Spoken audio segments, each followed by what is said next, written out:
did it on its side, but again, it would have required a bunch of support, and there would also be steps for this time to side. This time, print was just flat on one plane, and now I'm going to use the heat gun to soften it and form it to a perfect continuous loop.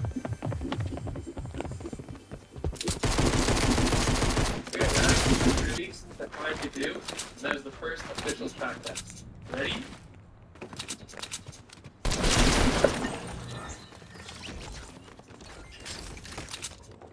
From the bottom, back up to the top. Okay, I have a picture of that. So let's make the mechanism. We'll worry about that later.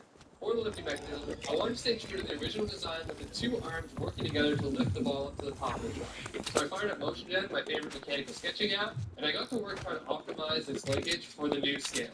Using Motion Gen, I was able to make quick adjustments to the links of each of the links in the mechanism, and see how that affects it.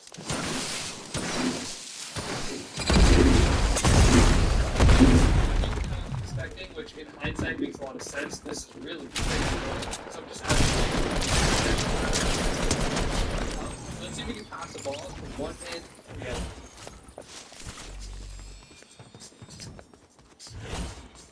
Oh yeah, no problem. To do that, we need a couple more things. The first is we need a way to select one of these tracks based on the tenths, the minutes, or the hours. I decided to use these two pivoting track segments that are connected for me to end up in the middle of 10th track segment. Now look at the track selector, we need a way to control the exit gates so that the minute balls are released every 10 minutes, the 10th balls are released every hour, and the hours balls are released every 12 hours. Motion Gen came in clutch once again on this one, as I sketched out different ways to get this camera rotates once every 10 minutes, the second one rotates once an hour, and the third one rotates once every 12 hours.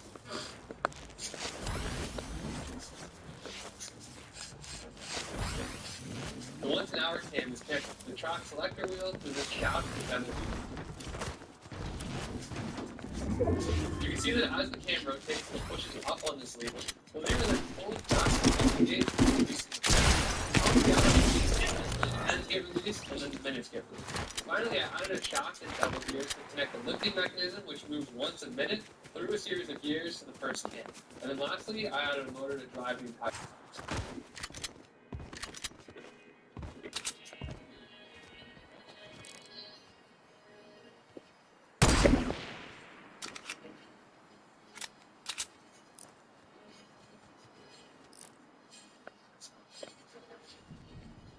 The time is now 7:46.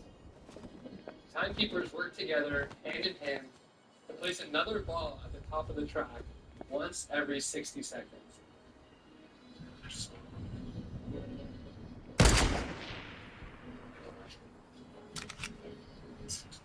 Fast forward a couple minutes, and the time is now 7:49. The lowest exit gate gets opened, and the minute balls travel back to the beginning to start their journey again. Just as the next ball is getting dropped on the track selector just switches, and the ball falls into the middle. The time is now 7:50. Let's jump ahead to 7:59. Both the 10s and the minute balls are released. And then the track selector flattens both selector gates, and the ball goes and joins the hours ball to the top track. Let's fast forward once again.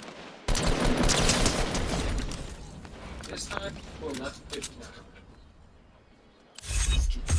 All three gates get opened, the entire top face empties.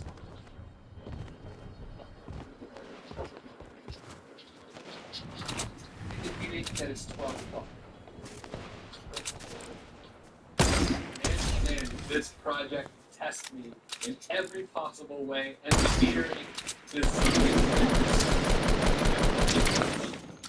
I feel like I say this on every video, but this has been my biggest, most complicated project so far, and it's your support watching these videos that allows me to keep this and do bigger and better things. So thank you so much for that. Thank you to Ellie for sponsoring this video, and of course, so many ideas in the works, so I'll see you in the next one.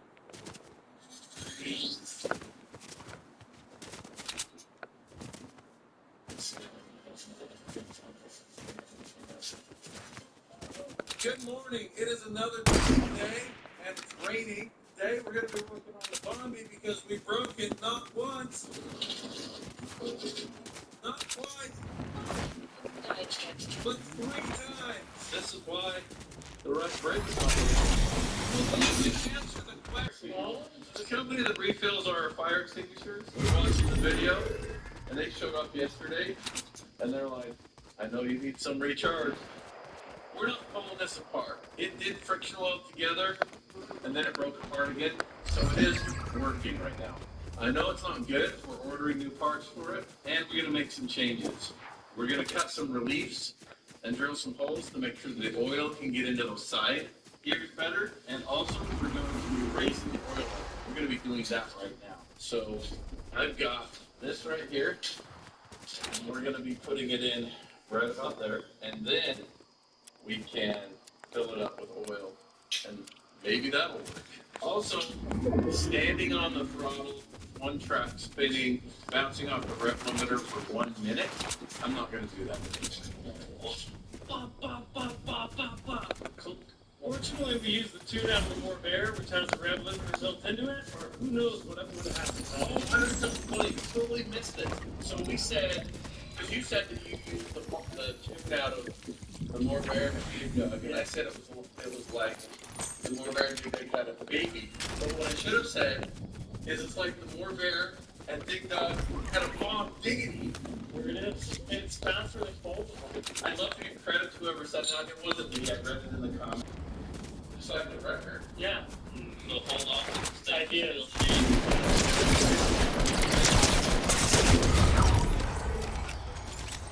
But maybe not so much. I don't think we'd be putting anything in there that is really going to affect there.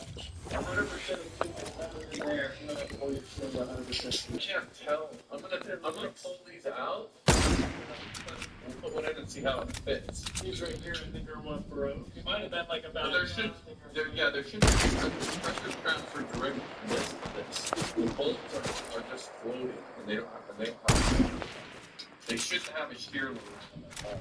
This bracket heating, it is picked up. Something happened. Yeah. It's not going to happen on its way out. Like, that, it didn't fall out because it bent it. It bent it because it fell out.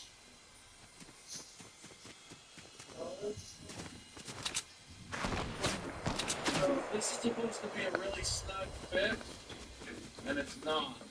That's a huge bummer. Yeah, we can call right now and get one of those. We have them. You got them? Yeah. So once again, our friends at Barnes 4-Wheel Drive pulled through for us. We had this on the shelf because I asked him to send me a couple of these, and he sent me a couple of extra. So we're gonna cut this one off, and we're gonna put this one on. I have no idea what happened here. I think we had a hardware failure, and then that caused the brake to pivot out of there. So now it's pushing force and prying force on this upper. That's the only thing I think.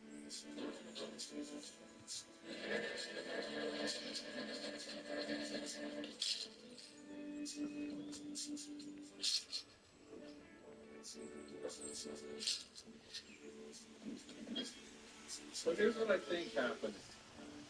I could be wrong, but this is what I think. Oh, here's the broken one. So here's the broken one. Here's the one that was on there.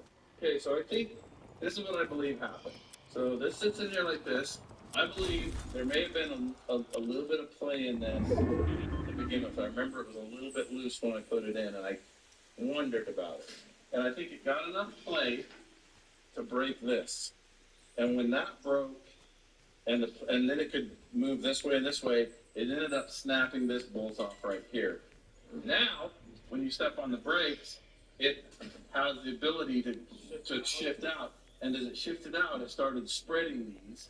Like cammed them apart. Mm-hmm. And then at some point it went like this, and it was grabbing that, and now it's clear out here, lots of leverage, rip that off. Shouldn't come like